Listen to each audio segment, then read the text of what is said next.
Alors, bon matin à tous. Nous sommes ce matin, dimanche le 11 octobre. Alors, avant de commencer cette prédication aujourd'hui, j'aimerais souhaiter une heureuse action de grâce à vous tous, à tous ceux qui nous écoutent.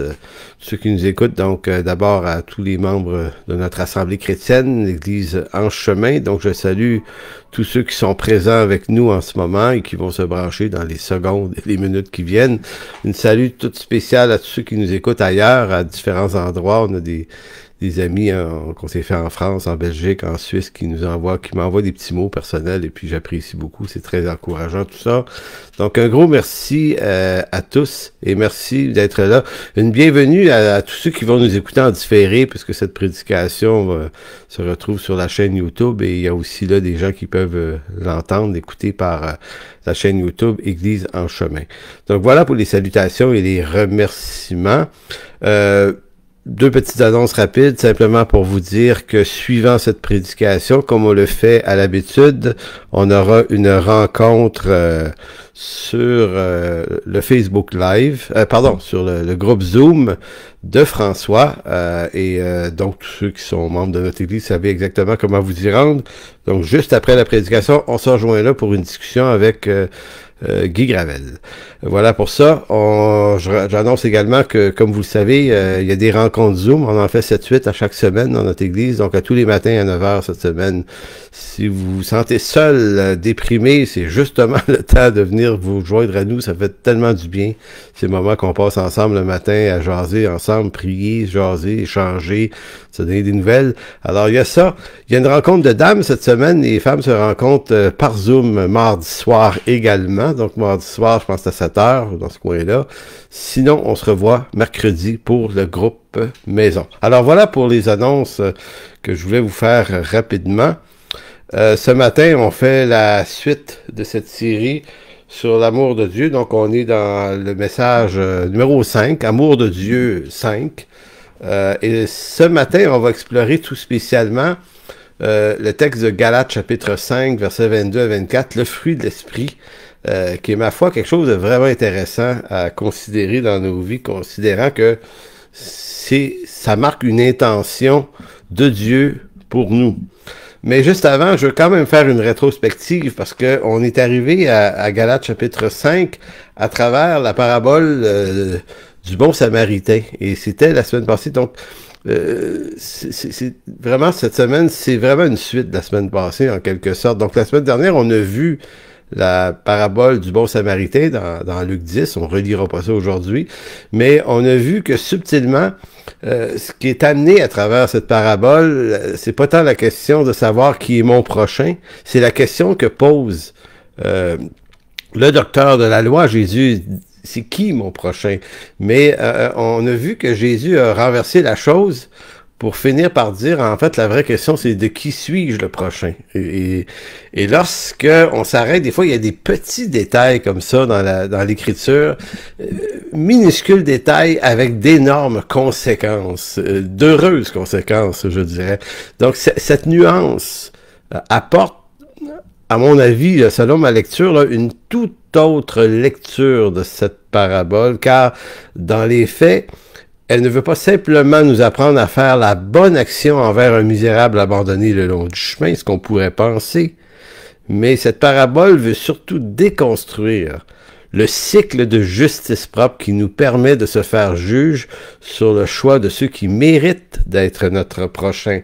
Donc, autrement dit, on aurait tendance à récupérer cette parabole pour en faire le texte phare d'une œuvre dite humanitaire. On va dire, puisque Jésus a dit c'était une bonne chose d'aider l'homme l'estropié le long du chemin qui avait été battu, et que le Samaritain qui l'a fait, a fait une bonne œuvre en étant le prochain de celui qui était assommé le long du chemin, on pourrait dire, ben voici l'intention, la volonté de Dieu, c'est qu'on aide les gens le long du chemin, et ça devient un texte phare très important pour dire, ben l'Église, elle devrait être très humanitaire dans ce sens-là. Mais j'aimerais attirer votre attention sur le fait que l'intention de la parabole est pas de nous dire que nous devons devenir des églises très humanitaires.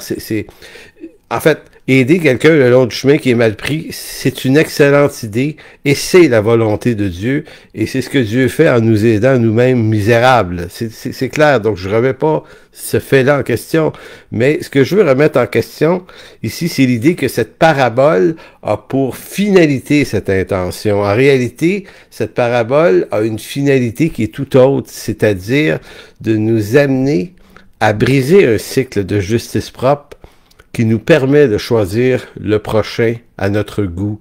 C'était la question posée. Le docteur de la loi se pose pas la question de savoir qui dois-je aider quand je suis en chemin. Est-ce que la volonté de Dieu, c'est d'aider les misérables? Il n'a jamais posé cette question-là, le docteur de la loi. Sa question, c'était qui est mon prochain? Donc, c'est à cette question que Jésus a répondu, et à cette question, il a utilisé cette parabole comme façon de montrer ton prochain, c'est celui que tu ne choisiras pas, c'est celui que les circonstances vont choisir pour toi.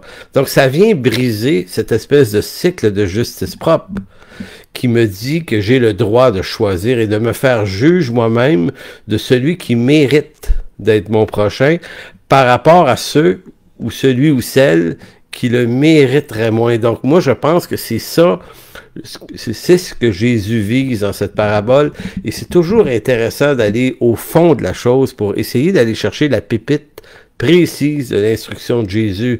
Entre-temps, évidemment, ça nous apprend que on n'abandonne pas un misérable abandonné le long du chemin. Ça, c'est justement l'idée. C'est que je deviens le prochain de celui qui est dans la misère et je vais l'aider. Mais ça ne devient pas une institution de cette chose-là pour autant. Donc, avec Jésus-Christ, ce jugement et ce choix ne m'appartient plus. C'est ça que Jésus dit au docteur là. Ce choix-là là, du prochain, il ne t'appartient pas. C'est Dieu qui, pour toi, choisit qui sera ton prochain. Pardon.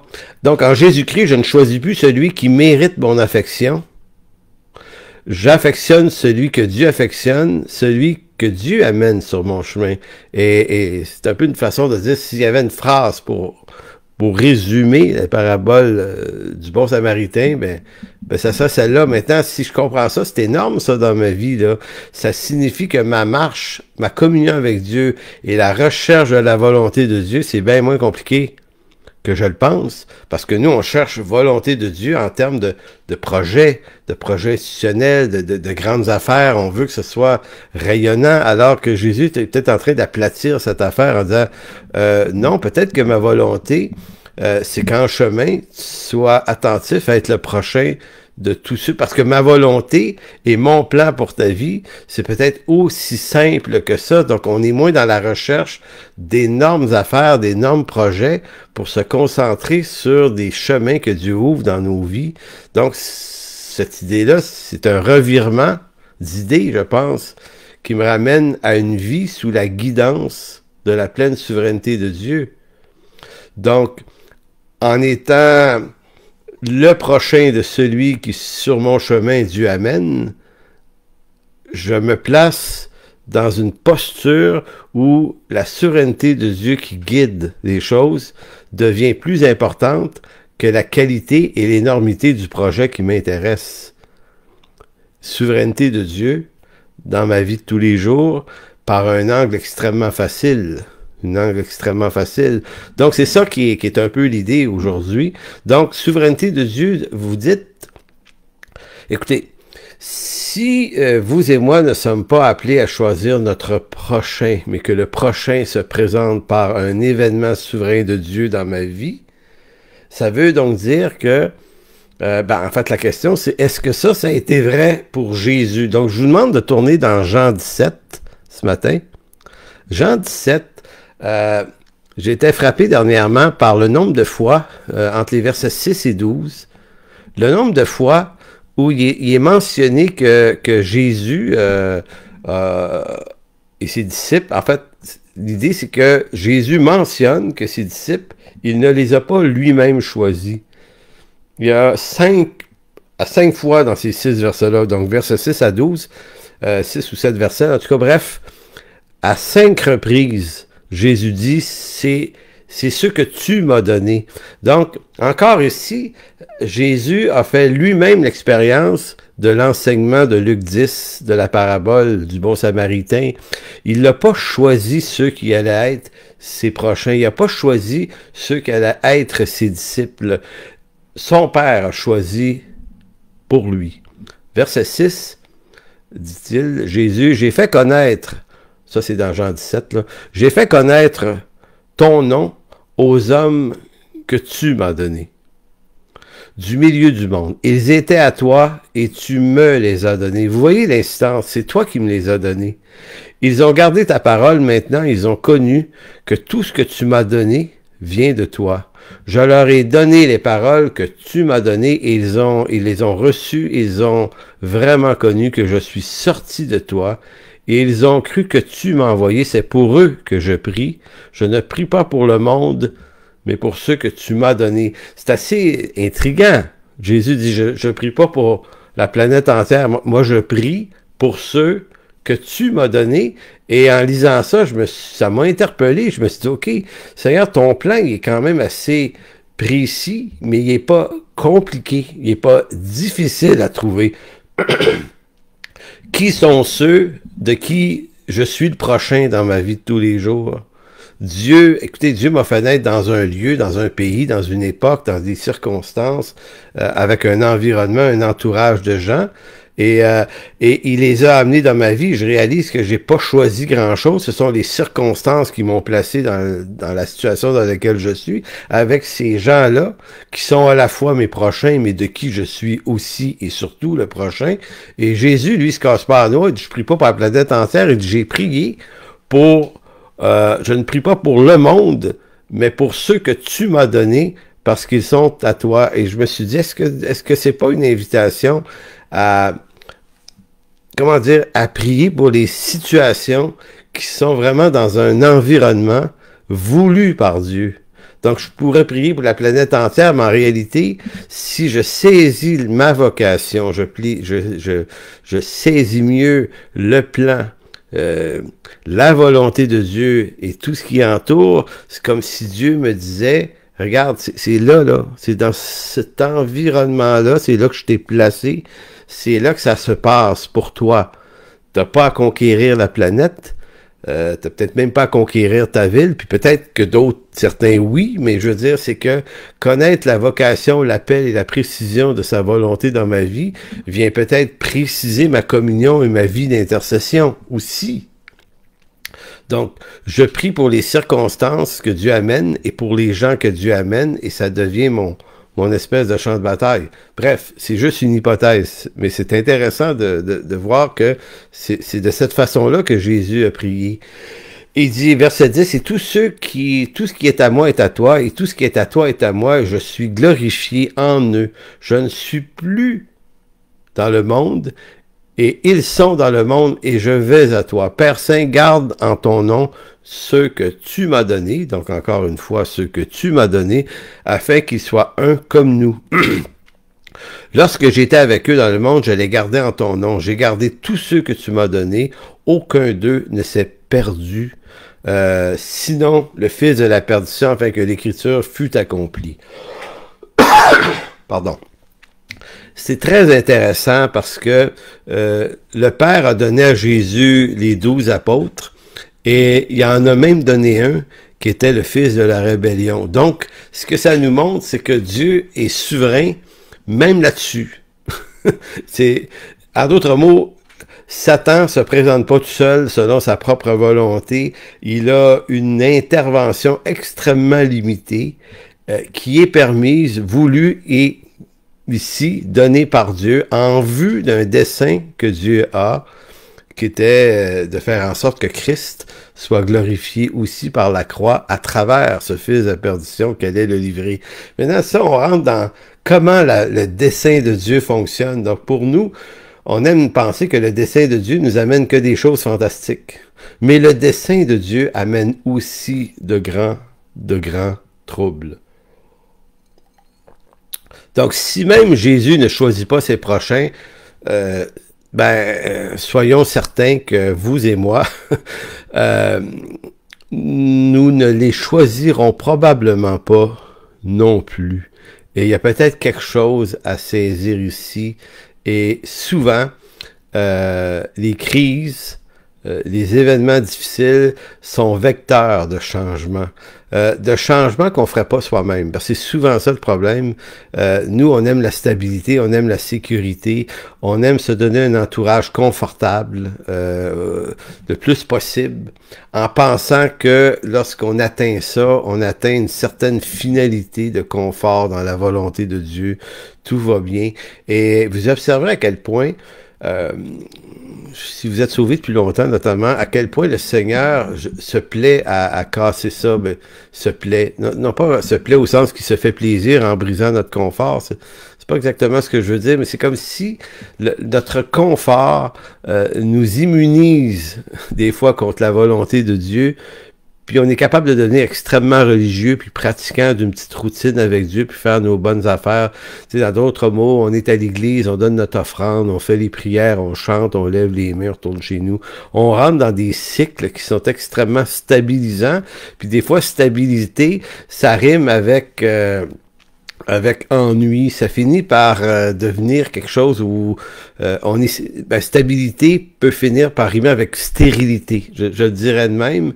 Et il est important que le Seigneur vienne sacrer un coup de pied dans la ruche de temps en temps dans nos vies pour casser ça, mais pas en vue de nous faire mal, mais en vue de nous affranchir de quelque chose qui nous endort, qui nous stérilise, et on n'est plus en train de réaliser que ça va nulle part. Donc, les crises, en réalité, sont vecteurs de changement bon, utile. Quand j'observe ma vie, moi, je réalise que les décisions les plus fructueuses que j'ai prises, ben, c'est pas celles que j'ai prises, sinon celles que des circonstances m'ont forcé à prendre. Et c'est souvent des décisions, des choix que mon cœur n'aurait pas choisi parce que on ne veut pas choisir trop le changement. Même quand à l'évidence, ça va pas, ça marche pas, ça n'a pas de sens où on est. On aime se dire que par fidélité, on doit rester dans cette situation-là quand même parce que comme si Dieu nous interdisait le changement. Comme si on peut pas le faire. Puis des fois, même par rapport ça peut être par rapport à un milieu de travail, ça peut être par rapport à des circonstances, je dirais, familiales ou relationnelles autour de soi. Ça peut être même dans une église aussi. Ça peut être dans toutes sortes de contextes d'existence humaine. On a l'impression que rester, demeurer, rien changer est une forme de fidélité voulue par Dieu, alors que bien des fois, c'est une forme de... C'est un élan vers une forme de stérilité, et c'est pourquoi si nous, on les fait pas, les choix, des fois, de changer les choses, ben Dieu va les faire pour nous, et là, ça devient des crises qui sont extrêmement difficiles, et c'est pour ça que je dis bien souvent, les meilleures décisions que j'ai prises, c'est celles que j'ai pas prises, mais que par endurance, j'ai fini par arriver à aboutir à une situation où j'ai l'impression que Dieu l'a pris pour moi, la décision. Il m'a donné un coup de pied aux fesses, puis ça m'a forcé à changer de situation. J'ai pas eu le choix. Donc, ce sont ces choix qui se sont imposés à ma vie à travers des crises que je ne souhaitais pas vivre. Et là, je parle pour moi-même, j'en ai vécu des crises, mais je parle à des gens, vous avez vécu, on vit tous des crises, c'est pas exceptionnel à soi-même, c'est comme ça, elle est faite comme ça la vie, et j'aime de plus en plus l'idée que les crises sont vraiment très utiles. Il faut peut-être endurer la douleur qu'elle provoque sur le coup pour se rendre compte après qu'il y a des richesses là. Et là, tout à coup, là, notre relation avec Dieu s'éveille à nouveau. Il y a des nouvelles richesses, des nouvelles affaires qu'on voyait pas avant. Et c'est ça la vie, là. Elle est comme ça la vie. Soit dit en passant, Jésus s'est entouré de ceux que le Seigneur lui a donnés. Il s'est pas entouré de tous ceux qu'il a rencontrés sur le chemin, donc c'est pas encore en train de dire que je dois être le prochain de tous, je dois être le prochain de ceux que Dieu a choisis pour être mes prochains. Et là, il y a un défi. Donc, ce sont ces crises qui m'ont dirigé dans ce qu'il y avait de mieux pour moi, selon la souveraineté de Dieu. Et ça, c'est quelque chose que j'aime réfléchir en ce moment, explorer. Donc, avoir une vie chrétienne moins hyper structuré, moins institutionnalisé et être garder mon, comment je dirais, mon esprit, je peux dire mon discernement dans une liberté suffisante pour pas perdre de vue ce qui se passe. Qu'est-ce que Dieu veut faire? Tu sais, comme pour moi, la pandémie, c'est une crise majeure qui est extrêmement dérangeante et inconfortable. Mais je suis de moins en moins attiré, essayer de trouver des responsables, parce qu'il y en a. Les responsables de cette crise, les responsables de sa gestion, font-ils un bon travail? Est-ce qu'ils exagèrent? Est-ce qu'ils vont trop loin? Est-ce qu'ils vont pas assez loin? On dirait que ça, j'ai évacué ça dans les dernières semaines. C'est pas que j'en pense rien, c'est que j'ai évacué ça de mon analyse parce que je voudrais pas manquer le but du bon combat dans ça. C'est qu'est-ce que le Seigneur essaie de m'enseigner à travers cette crise. Je vais le dire comme ça. Il y a quelque chose là, que Dieu permet, que ça vient déranger dans ma vie, et c'est probablement ça qui est plus utile. Et cette crise-là et ces confinements se termineront quand les autorités le décideront. Et les autorités, quant à moi, sont entre les mains de Dieu. Donc, si Dieu décide, permet qu'il décide ce qu'il décide, alors, ben moi, je vais dire, OK, gloire à Dieu, puis ça me dérange. Ça me dérange. Mais c'est peut-être ça qu'il faut qu'il arrive. Il faut que ça me dérange. Il faut peut-être que ça vienne disloquer des choses dans ma vie, puis ça vienne m'amener à réfléchir différemment. C'est ça qui est intéressant. Donc, et j'ai comme l'impression que les crises, les déroutements sont des changements utiles. Et si je refais encore un petit crochet sur la parabole du bon samaritain, faut se souvenir que c'est aussi de dérangement dont cette parabole-là parle, parce que le Lévite et le sacrificateur qui passaient par là ont choisi de ne pas se laisser déranger en allant accomplir une tâche pour laquelle ils se considéraient appelés comme étant plus importante qu'aider un misérable. Donc, voyez-vous, c'est d'être dérangé dont il est question aussi. Donc, être dirigé par Dieu me force à ne pas choisir en fonction de la qualité d'un projet et des seuls avantages personnels que ces projets m'apportent. Ce n'est pas de ma destinée, ni de mon succès, ni de mes réussites dont il est question, mais des gens que Dieu aime et qu'il m'appelle à rencontrer. Donc, j'essaie de changer ma trajectoire de réflexion sur ma vie chrétienne pour être moins dans des projets quantitatifs au sens capitaliste du terme. Je disais dans l'énoncé au-dessus de cette prédication sur Facebook Live que en tant que chrétiens qui vivons dans un monde capitaliste, ben on n'échappe pas à la tendance de quantifier les choses. Les choses, c'est moins la qualité que la quantité qui nous intéresse. C'est des registres statistiques qui nous intéressent. Combien de bonnes choses on fait? Nous autres, on les quantifie, c'est mathématique cette affaire-là. Alors que pour le Seigneur, c'est pas si important que ça. Écoutez, il y a des hommes dans l'Écriture qui ont eu des appels et des vocations très, très courtes. On n'a qu'à penser à Étienne, homme de grande sagesse et rempli d'Esprit Saint dans Acte 6, qui se fait lapider au chapitre 7. Moi, j'ai toujours eu tendance à dire, Seigneur, pourquoi tu l'as pas gardé vivant? Il me semble qu'il aurait été utile. Mais penser comme ça, c'est penser en capitaliste. Seigneur, Étienne, c'est un gars qui aurait été rentable pour ton œuvre. Il aurait pu vraiment nous aider. Comment ça se fait que tu l'as achevé là, tu sais? Ben, c'est ça, mais Dieu pense pas comme je pense. C'est pas un capitaliste. Il est en relation avec des hommes en fonction d'un dessein souverain qu'il a, et il faut apprécier son dessein plutôt que de le critiquer. S'efforcer de ne pas chercher à le comprendre, je le dirais comme ça. Et que dire du larron en croix, qui lui, c'est le plus petit appel qu'on peut pas trouver, là. T'sais, au moment où il comprend que Jésus est le Fils de Dieu et le Messie, ben, dans les instants, il y a juste le temps de le dire, là, qu'il vient de comprendre ça, puis Jésus dit, ce soir, tu vas être dans le royaume avec moi. OK, hey, c'est vite, là. C'est rapide, ça, comme, comme vocation. Et vous allez dire, aussi courte est sa vocation à cet homme-là, ben, elle a l'importance que 2000 ans après, on se parle encore du gars. On s'en parle encore de cet homme-là. On dit, mon Dieu, que... Mais le fait qu'on s'en parle, ça montre toute l'importance de sa vocation. Donc, c'est comme s'il fallait apprendre à mesurer les choses à travers une autre façon de réfléchir et d'être capable de s'affranchir d'un certain esclavage, du paradigme existentiel du 20 et 21e siècle qui calcule tout en termes de choses qu'on peut comptabiliser en le succès. Donc, mais Dieu fonctionne pas comme ça.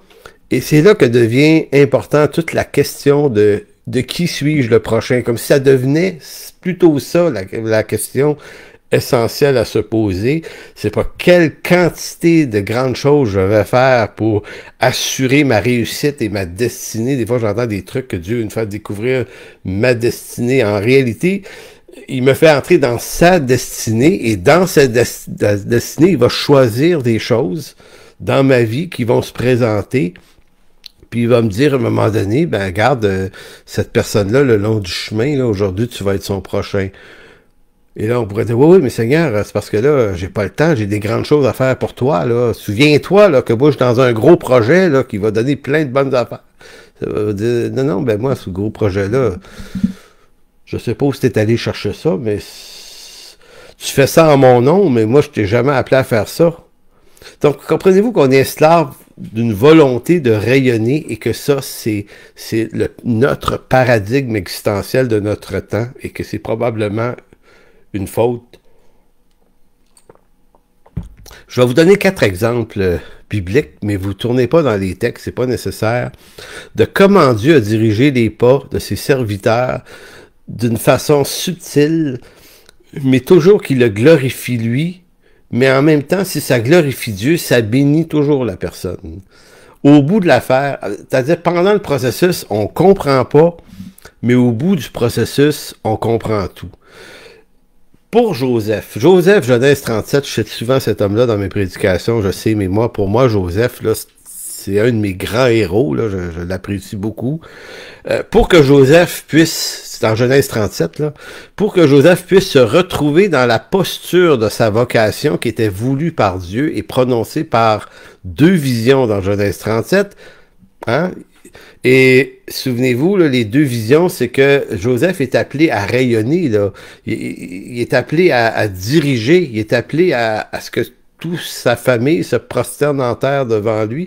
C'est comme, je dis en terre, se prosterner contre terre, ça se dirait mieux comme ça. Bon, imaginez que c'est sa vocation, c'est extraordinaire.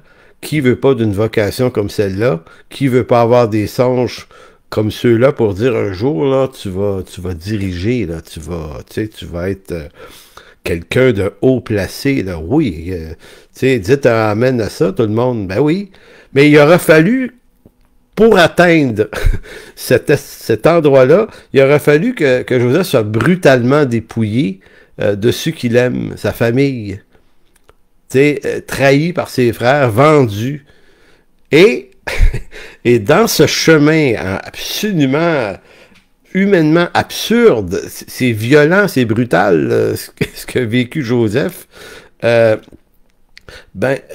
à quel point chaque étape de sa vie par la suite, Joseph devient le prochain de quelqu'un d'autre. Il devient le prochain de Potiphar, cet homme qui est un proche de Pharaon.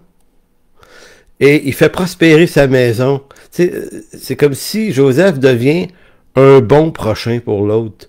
Pour l'autre qui est un peu son ennemi, il est esclave, donc il est dans une relation de soumission extrême, mais il devient un bon prochain quand même pour l'autre. Donc il n'est pas il est pas un prochain en rébellion, il est un prochain en service. Et là, vous connaissez l'histoire de l'accusation de viol dont il n'est pas coupable, qui le fait se retrouver en prison. Et là, en prison, tu dis, OK, là, ça va être un peu plus tough, le défi, là, parce qu'ici, c'est injuste. Tu sais, quand on dit, on m'enlève mes droits, on m'enlève ma liberté. En ce moment, il y a des chrétiens qui crient ça, puis c'est injuste. Ben, allez aujourd'hui de ça avec Joseph, qui, lui, a tout perdu ça, là, qui est en prison. Puis lui, il se dit, plutôt que de juste me plaindre de ma situation. Et il devait la trouver pénible en passant, là, bien que le texte ne le dise pas. Ça peut pas être amusant d'être dans une prison en Égypte. Il y a quelque chose comme 3500 ans, là, vraiment. Ça devait être pénible. C'est encore pénible, d'ailleurs. Mais c'est comme si Joseph dit... Joseph comprend qu'il va être le prochain. Donc, il va être le prochain de l'intendant de la prison. Et Joseph, par sa présence, va faire du bien à la prison. Encore une fois, tu dis, OK. Donc, Joseph semble avoir très, très bien saisi qu'il les a pas choisis, lui. Il n'a pas choisi d'être vendu. Il n'a pas choisi Potiphar. Il n'a pas choisi cet intendant-là dans la prison. Il n'a pas plus tard choisi les chansons et le panetier. Puis il n'a pas choisi Pharaon au bout de la course. Mais tout ça s'enchaîne dans un plan extraordinaire de la souveraineté de Dieu. Et donc, les prophéties ou les visions de Genèse 37 vont majestueusement s'accomplir, mais pas par le chemin que Daniel aurait aimé ou préféré, mais par un tout autre chemin, qui est, on pourrait dire, un chemin de croix pénible. Donc, ça montre à quel point ce concept-là de savoir être le prochain de ce qui arrive, de ceux qui se présentent, même quand c'est pas agréable, ben, ça devient une fortune extraordinaire si elle est de Dieu. Et je tiens à mettre un bémol ici, parce que la tendance qu'on aurait ici, c'est de dire, bon, ben, il faut tout endurer dans la vie. Ben, pas forcément. L'Écriture affirme également qu'il y a des circonstances dont on doit s'éloigner. Il y a des gens dont on doit s'éloigner aussi. Donc, l'un empêche pas l'autre. Tout ça se vit dans une direction divine par le Saint-Esprit dans nos vies. C'est pour ça qu'être attentif à ce que Dieu fait devient très important. Dans Acte 10, c'est le deuxième exemple des 4. Dans Acte 10 et 11, je lisais ça hier matin, ça m'a frappé encore une fois. L'apôtre Pierre est à Joppé, chez son ami Simon, le courroyeur, fabriqueur de courroies en quelque sorte. Il semble être bien peinard, il se repose, il relaxe, à un moment donné, il commande un repas, il dit « Je vais aller m'asseoir sur le toit pendant qu'on lui fait à manger ». Donc, Pierre avait probablement une bonne idée de ce qu'il allait faire dans les prochaines heures, les prochains jours, qu'il allait suivre. Mais à la 6e heure de cette journée-là, alors qu'il est sur le toit, il y a cette fameuse vision des nappes qui arrivent. Et vous connaissez le texte, vous irez le lire, là, mais c'est fantastique. Dieu lui dit, tu et mange les quadrupèdes, les animaux impurs qu'il y a là-dessus. Puis Pierre dit, arc, moi je mangerai jamais ça. Puis c'est contre la loi de Moïse. Et là, le Seigneur lui admoneste une exhortation extrêmement fascinante. Tu te prends pour qui, Pierre, pour déclarer impur ce que moi, l'Éternel, le législateur, j'ai décidé de déclarer pur ici à la 6e heure aujourd'hui. C'est comme, OK, c'est assez sévère. Donc, Pierre encore étourdi. Mais voyez-vous, Dieu prépare quelque chose dans la vie de Pierre et prépare à le faire devenir le prochain de gens dont Pierre n'aurait jamais choisi d'être le prochain. Des Romains. Alors, ça cogne à la porte. Corneille, pendant ce temps-là, avait eu une vision. Qui est Corneille? C'est le centenier d'une cohorte romaine, italienne. Et on dit de lui que c'était un homme pieux qui craignait Dieu, lui et toute sa maison. Et lui, dans une vision, avait, vous savez, eu cette vision d'aller faire chercher Pierre. Il envoie 3 personnes. Et voyez-vous, Pierre, à cette 6e heure, constate qu'il ne sera pas le prochain de ceux qui avaient envisagé d'être le prochain, ou il n'allait peut-être pas passer du temps avec les prochains qu'il préférait, mais ces 3 hommes-là vont devenir ses prochains, tout à coup. Et il va devoir être le prochain de ces 3 hommes-là, jusqu'à ce qu'arrivé dans la maison de Corneille, il se retrouve là, puis il dit à Corneille, je comprends pas pourquoi vous m'avez fait venir ici. Vous savez, Pierre, c'est comme il allume pas, c'est des païens. Pour lui, les païens, l'évangile, c'est pas pour eux autres, c'est pour les Juifs. Il est dans la théorie, l'idée que toutes les promesses faites à Abraham n'ont de réalité que pour le peuple juif. Il n'a pas compris que la postérité d'Abraham, c'était pas strictement le peuple d'Israël, mais c'est Christ lui-même, comme Paul l'affirme dans Galates. La postérité, c'est Christ. Christ et son Église. Ouverture vers un message de l'Évangile à rayonnement universel. Et Dieu est en train de faire ça par Pierre. Voyez-vous, Pierre, c'est un peu la même chose. Comme je vous disais dans nos expériences personnelles, arrive une situation dérangeante qui le force à sortir de sa routine, de son confort, pour être obligé de se mettre dans une posture pour être le prochain de gens que lui n'aurait pas choisi, parce que Pierre n'aurait pas choisi d'entrer chez Corneille. Il dit, je suis pas supposé de rentrer ici. Vous êtes des païens, excusez, là, mais je suis pas supposé d'être là, donc faisons ça vite, les gars. Qu'est-ce que vous voulez? Puis là, Corneille dit, il dit, Dieu m'a dit que tu avais quelque chose à nous dire, alors dis-nous tout ce qu'il t'a dit de nous dire. Et là, Pierre, ah oui, vous autres aussi. Il commence à leur parler de l'Évangile. L'Esprit tombe en place.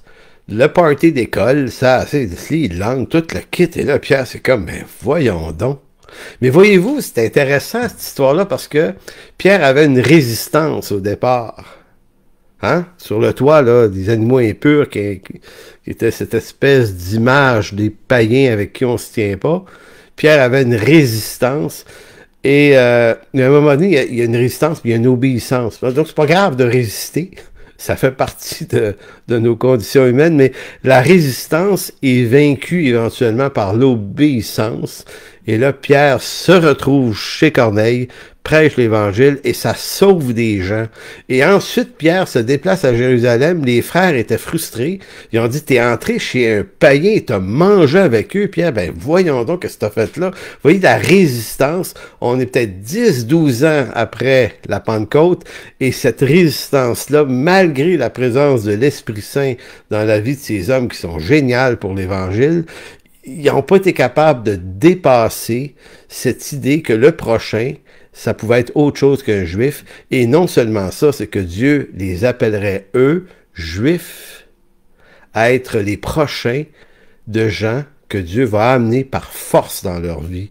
Et à partir de ce moment-là, l'Église devient non plus simplement une entité juive, mais devient une entité de Christ, réunissant juifs et païens dans une même communauté. Vous avez ça dans Éphésiens 2, 11 à 22, là, qui est un texte magnifique où Paul l'expose très très bien.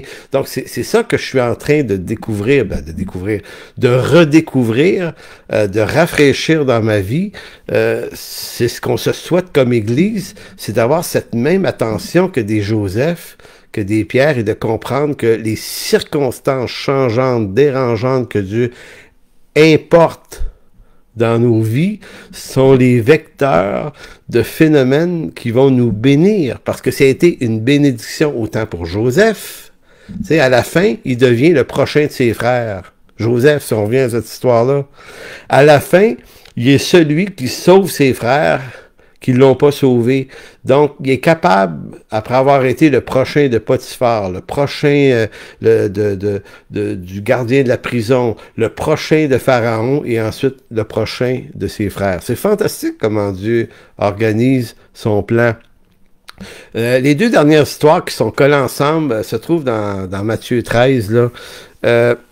Vous avez cette histoire où Jésus, à un moment donné, est assis avec ses apôtres, puis à un moment donné, on vient lui dire, mais hey, tes frères et ta mère, c'est ta famille, et là, Jésus veut te voir, là, tu sais, bon. Et là, Jésus va dire, ça semble être méprisant, hein, mais il va dire, qui est ma mère, mais qui sont mes frères? Puis étendant la main sur ses disciples, il dit, voici ma mère et mes frères, car quiconque fait la volonté de mon Père qui est dans les cieux, celui-là est mon frère, ma mère, ma sœur.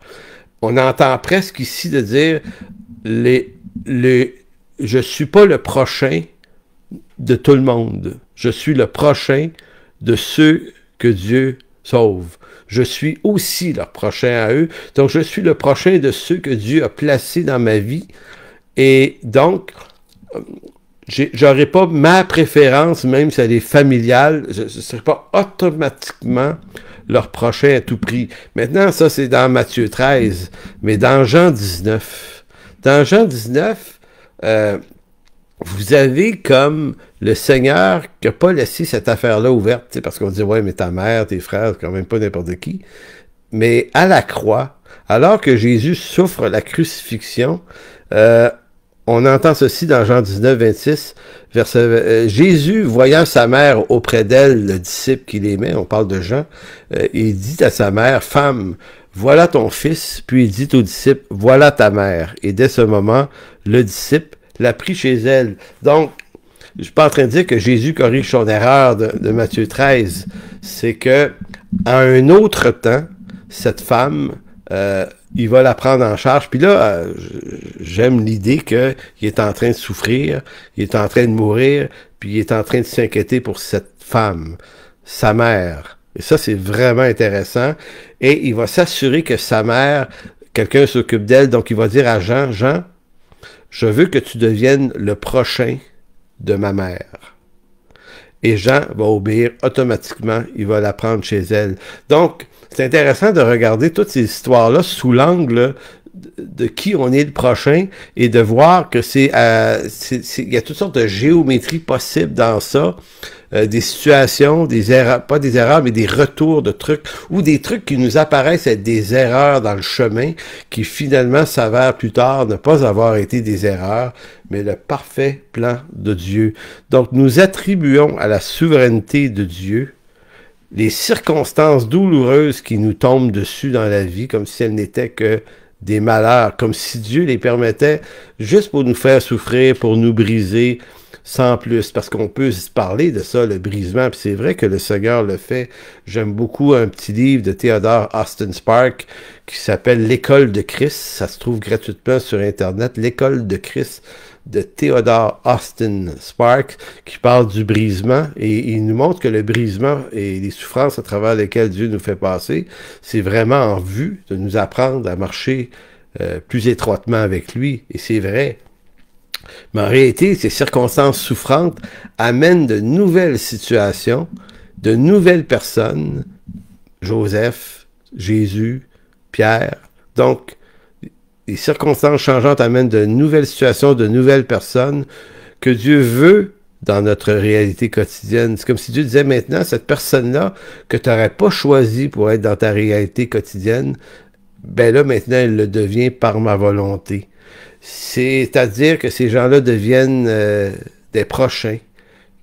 C'est des prochains qui s'installent dans nos vies et je deviens leur prochain. Et voici l'œuvre de Dieu. Donc l'œuvre de Dieu, je dois moins l'imaginer à travers une kyrielle de projets, puis je suis pas en train de dire qu'on peut pas avoir de projet comme Église ou comme chrétien. Mais je suis en train de dire que si le projet devient la chose qui me détourne de tout ce qui se passe en chemin, ben mon projet pour Dieu devient une idole. Et l'idole me rend aveugle des vraies choses que Dieu amène. Donc, si projet il y a, c'est correct, mais il faut que ce projet-là, je puisse m'en détourner, si telle est la volonté de Dieu, de la même façon que Joseph, que Pierre et que plein d'autres héros de la foi ont dû se détourner, vivre le changement pour connaître la volonté de Dieu. On aurait pu parler d'Abraham, on aurait pu parler de Joseph, Abraham, de Moïse, je veux dire, de David, de tous ces grands héros-là qui ils ont tous une chose en commun, des crises majeures qui ont provoqué des changements majeurs et qui les ont amenés dans la volonté de Dieu.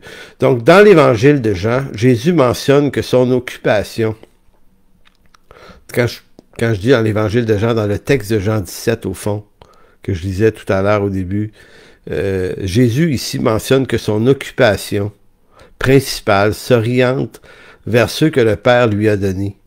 C'est le Père qui a choisi qui seraient ses prochains à lui. Ainsi, ce n'est pas à Jésus que revenait de faire lui-même ce choix. Fait que j'essaie de nous dire, peut-être qu'à l'image de Jésus-Christ, ça peut être maintenant de l'importance, ce visionnement-là, du prochain et de qui suis-je le prochain. Et c'est pour ça que j'en viens au texte principal de cette prédication dans Galates 5, verset 22. À quoi nous sert le fruit de l'esprit? À quoi ça sert d'avoir ça? Et quand j'y pense, je pense pour moi-même, dans ma propre expérience, pourquoi m'est-il arrivé à des moments de ma vie de supplier le Seigneur de faire en sorte que je sois une manifestation de ce fruit? Et je réalise que probablement qu'on demande mal.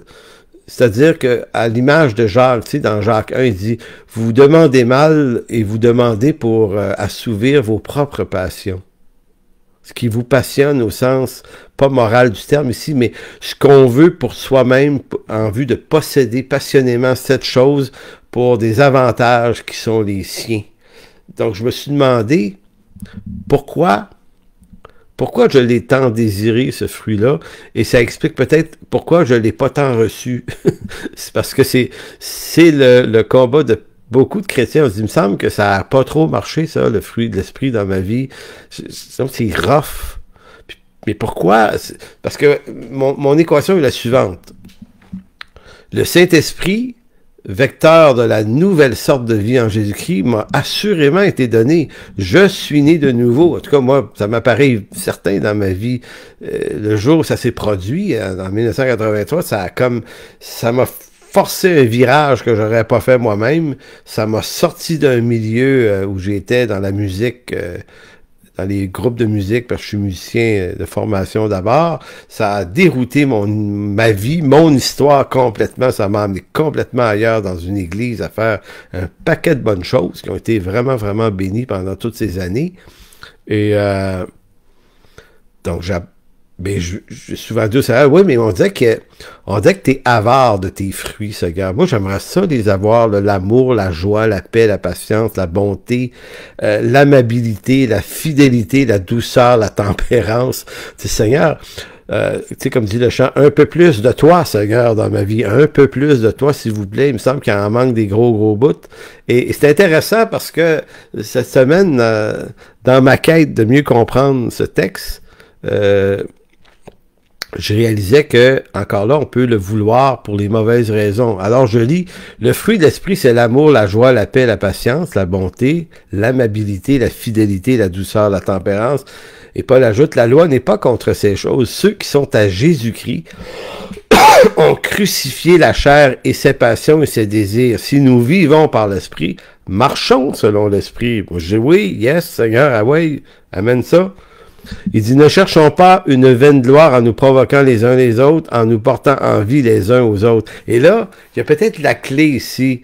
C'est tout le problème que le fruit de l'esprit vient s'opposer aux passions et aux désirs. Ici, c'est pas passion, désir au sens, tu sais, comme on dirait, charnel, moral, sexuel. Parce que quand on voit passion, désir, on dirait que ça nous amène souvent à penser que c'est dans ce sens-là, mais c'est peut-être plus au sens de ce qu'on veut en faire. Tu sais, comment nous, on récupère tout pour nous-mêmes passionnément, ces désirs-là pour se créer des avantages pour nous-mêmes, ce qui nous amène dans des vaines gloires et des provocations les uns contre les autres. Donc le fruit de l'esprit, il veut pas me rendre meilleur, il veut me libérer d'un esclavage qui est celui-là.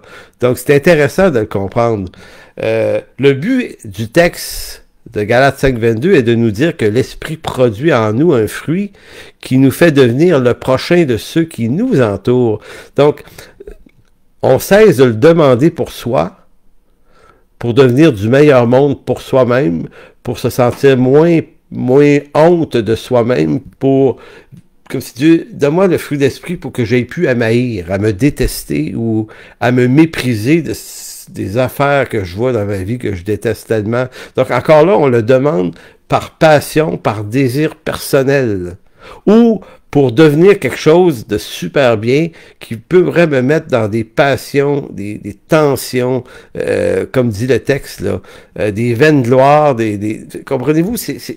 Donc Dieu le donne pas pour cette motivation-là. Donc il le donne, le fruit d'esprit, la raison pour laquelle il veut nous l'amener, l'intégrer dans nos vies, c'est afin qu'on devienne le prochain de ceux qui nous entourent. C'est pas pour nous qu'il est donné, même s'il nous est donné à nous, il est donné à nous en vue des autres. Le fruit doit être vu par les autres, il doit être consommé par les autres de la même façon que un pommier, puis là on est moi je vis dans la région des pommes à Saint-Joseph-du-Lac, Pointe-Calumet, tout ce coin-là, et quand vous regardez un pommier, le pommier donne des pommes, mais il les consomme pas, ces pommes. Donc, les pommes ne servent pas aux pommiers qui le portent, mais à ceux qui le consomment. Et le fruit de Galates 5.22 nous est donné probablement et très certainement dans cet esprit-là. Donc, c'est pour ça que je dis que dans un monde capitaliste, comme nous, contaminé par cette façon de comprendre la vie, pour nous, le fruit devient une œuvre comptabilisable en termes de quantité de choses. C'est les fruits de mon labeur, alors que dans l'Écriture, le fruit parle d'une transformation du cœur à l'image de Christ en vue d'être le prochain de l'autre. Donc, on est complètement ailleurs de l'intention que Paul et que Jésus et que l'Esprit Saint avaient d'inspirer Paul en écrivant ce texte-là. Et c'est ça qui est intéressant de mettre en correction dans nos vies. Écoutez, on aime se parler, on est des idoles de soi-même, on aime parler de ce qu'on a fait, on aime s'organiser des événements, puis se raconter la quantité des choses, le nombre de personnes, la quantité de fric, la quantité d'actions qui ont été posées, comme si pour nous, là, c'est quantitatif, c'est comptabilisable, le fruit. Et on réalise pas que ça, c'est le fruit d'une pensée économique et politique de notre temps. C'est un paradigme existentiel de notre temps. Et on réalise pas qu'on traduit ça. En fait, ça nous rentre dedans sans même qu'on le sache, parce qu'on est fils et filles de ce siècle présent mauvais. Et que là, on commence à organiser nos vies par l'Évangile, mais à travers le filtre de cette réflexion-là. Et on réalise pas que quand il nous parlait de fruits, Paul, il parlait pas de ça, là. Il parlait pas, grâce aux fruits, vous allez quantifier des choses, ça va être extraordinaire, vous allez être rayonnant. Le nombre de choses que vous allez faire, c'est pas possible. Mais en réalité, c'est pas qu'il est contre qu'on fasse des grandes choses, c'est pas l'idée, mais l'idée, c'est que ça aura pas été ça le motif et le but, comme étant affranchi de cette intention. Donc, je voulais un texte que j'ai publié hier sur ma page Facebook qui devient la conclusion de ce message inspiré de Galates 5.22. Donc, ça dit ceci: pourquoi voulons-nous être riches du fruit d'esprit tel que l'apôtre Paul le décrit en Galates 5.22? Est-il possible que sans s'en être pleinement conscient, ma motivation profonde est que je souhaite posséder ce fruit en vue d'être une meilleure personne pour moi-même? Mais qu'est-ce qu'il y a de mal à désirer être une meilleure personne? Effectivement. En réalité, la réponse à cette question, c'est que tout est une question de motivation. Généralement, on souhaite être une meilleure personne pour les mauvaises raisons. C'est-à-dire, on le veut pour se racheter de ce qui nous fait honte, et on veut présenter à Dieu une meilleure version de soi-même. Comme si Dieu n'aimait pas le vrai moi, le moi réel, et que je devais m'efforcer de lui présenter une version améliorée de ce moi réel par l'acquisition du fruit d'esprit de Galates 5.22. Alors, vous voyez la subtilité du piège?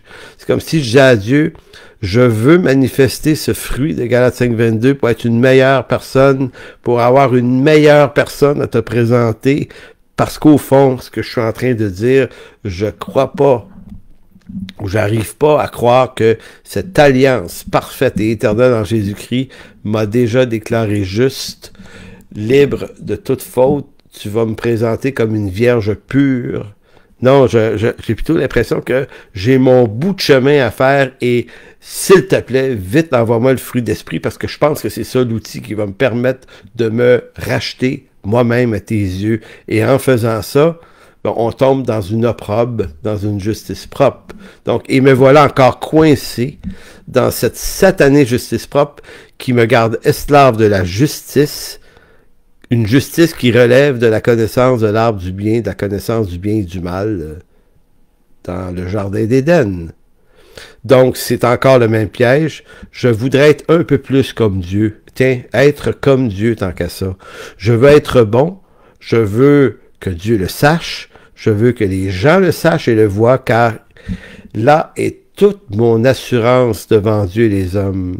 Voilà pourquoi j'aime tellement parler de mes fruits et de mes réussites, parce qu'elles me rassurent.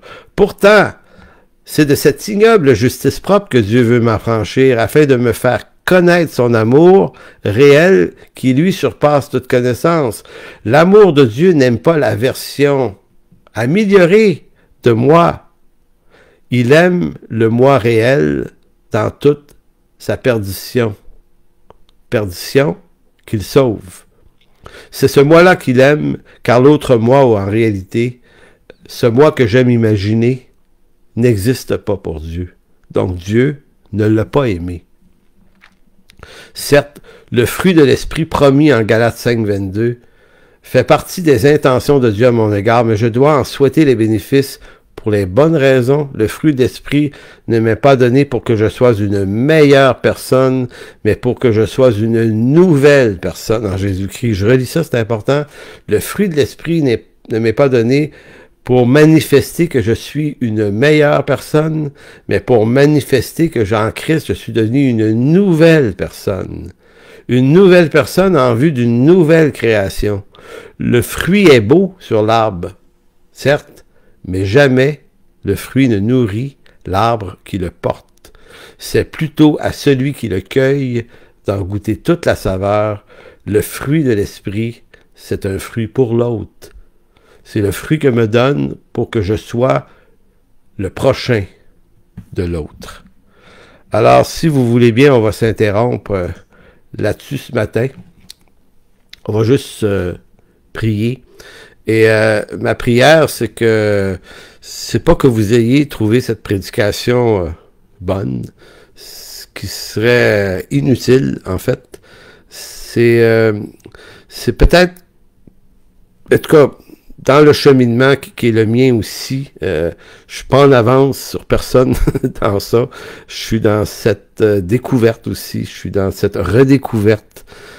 C'est que Dieu puisse tous nous amener dans ses voies avec ça, de creuser ça dans nos vies, nous amener dans une vie chrétienne. C'est même pas juste une recherche d'authenticité plus grande encore, qui pourrait être encore une espèce de truc étrange, là. Bien que j'aime bien l'authenticité, la transparence, mais c'est que Dieu puisse nous faire entrer dans son plan à lui. C'est-tu pas assez simplement dit ça? Tu sais, nous, on a des plans, puis on a des conforts, puis on veut pas être dérangé, mais peut-être que c'est bon que Dieu nous dérange finalement, parce que ces dérangements-là nous amènent à des fruits pour lui. Puis écoutez, c'est agréable d'être un beau pommier. Au bout de l'affaire, c'est nous autres qui est bénis, parce que si les gens se nourrissent abondamment des pommes qui poussent, puis qui sont bénis, puis ça goûte bon, ben finalement, ça devient tout ça un sacrifice de bonne odeur. Alors Seigneur, merci de bénir cette journée d'abord, mais merci d'ancrer ces textes et cette réflexion dans nos cœurs, non pas parce que je l'ai moi-même enseigné, c'est terriblement secondaire, ça, Seigneur. C'est le texte et son intention qui est le point central de cette affaire ce matin. Et merci de bénir tous ceux qui sont là, tous ceux qui vont écouter un peu plus tard aussi par après. Merci de bénir et de rendre cette réalité, ces textes, ce contenu, cette intention de toi, de rendre ça vivant dans nos cœurs et dans nos vies. Dans le précieux nom de Jésus qu'on te fait cette demande, Seigneur. Amen. Donc, merci à tous d'avoir été là, d'avoir participé en écoutant. On va se revoir pour ceux qui sont membres de notre Église dans quelques instants sur le Zoom de François. Pour le reste, pour les autres, on se revoit la semaine prochaine. Que Dieu vous bénisse, quel que soit l'endroit où vous vivez ou l'Église que vous allez, que ce soit pour vous une grande richesse de marcher en lui cette semaine. Alors, au revoir.